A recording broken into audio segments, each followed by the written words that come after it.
Tim, you said it wasn't gonna be a quick fix after the Monmouth game Friday, but 2 days later, it certainly looked like the Iona team were familiar with what in particular clicked more than it did the other night. It was a long 2 days, let's put it that way. I think our guys played with a lot more intensity.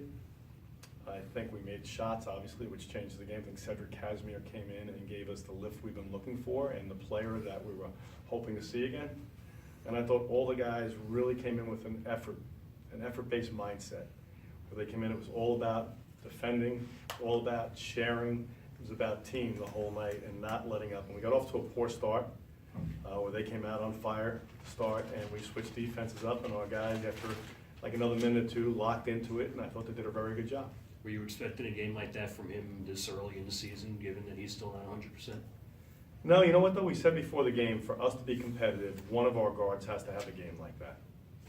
Okay? You can't go out there with your guards all the time and go 0 for 3, 0 for 4, depending on how many guys you're using.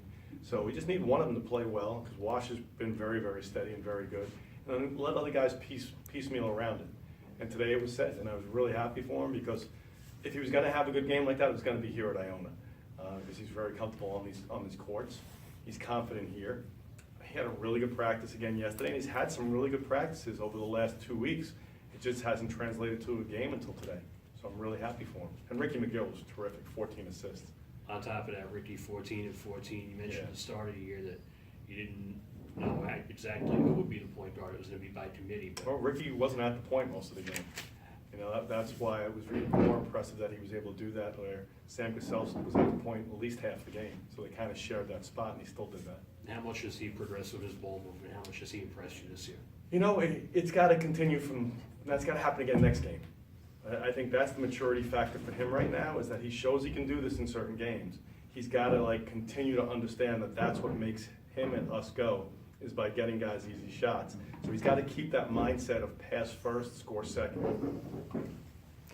Coach, it looked like Jordan was playing with patience and was within himself when he was going in under the basket. He was making some shots, but keeping his composure. Only one personal foul today. I thought he did a much better job. I thought he put an effort out on the defensive end. He still has a long way to go, but his effort was much better than the other night. He played within the team much better tonight. He's also fighting the flu. He had a fever yesterday and couldn't really practice yesterday. So I don't know if the fever had anything to do with it, but he did a really good job. I thought Taylor Bessick was terrific filling in those minutes and was really a presence out there as well. And you got minutes out of Jans Vanderlik. Did I get it right? Jan did a very nice job. Tell us about his game. He seems to be a pretty consistent player. He's a really good energy player for us. He plays as hard as anyone, day in and day out. He works really hard, and he can knock down some shots. He can get it going. And tonight he made a few nice ones, but his effort is really good, and we can put him in what would normally be a mismatch situation, but he'll just fight, and it really helps our team have that toughness that we need, that we haven't had every game. Tim, they go up 13-2 early, you call the timeout. What was the message 3 minutes in? I cannot repeat that. I won't have a job here any longer, but it was basically about picking up our intensity, and certain guys, about a few of the mistakes they were making out there on the defensive end. And we really didn't concern ourselves with the offense as much today. We just talked about the other end of the ball. Said started and then he came out for a couple minutes. Was anything said to him at that point before he went back in, or just a matter of him? Basically be a player. Yeah. Pick up your intensity, know what your rotations are, because the group that started had a couple of breakdowns defensively right at the get-go, and he was one of the guys. So he really responded well. He didn't sulk about it. He came back in ready to play. Coach, you talk about your defense setting up your offense. You had 53 points in the first half. Is that really a key factor? Good defense led to offense? For us, yeah, because when we defend well, we get transition. When we don't defend well, then there's no transition. It becomes a walk-it-up game, and we're not great on the half court all the time.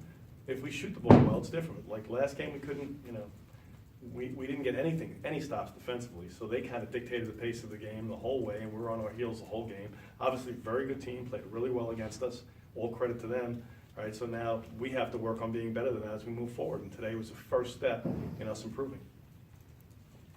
All good. Coach, you're playing 8-9 players today, which is more than you've done in the past. I've done that all year. I know, but do you feel like you got more players you can go to? No. I think we have a lot of equal players, so it's not more. In the years past, we had more standouts.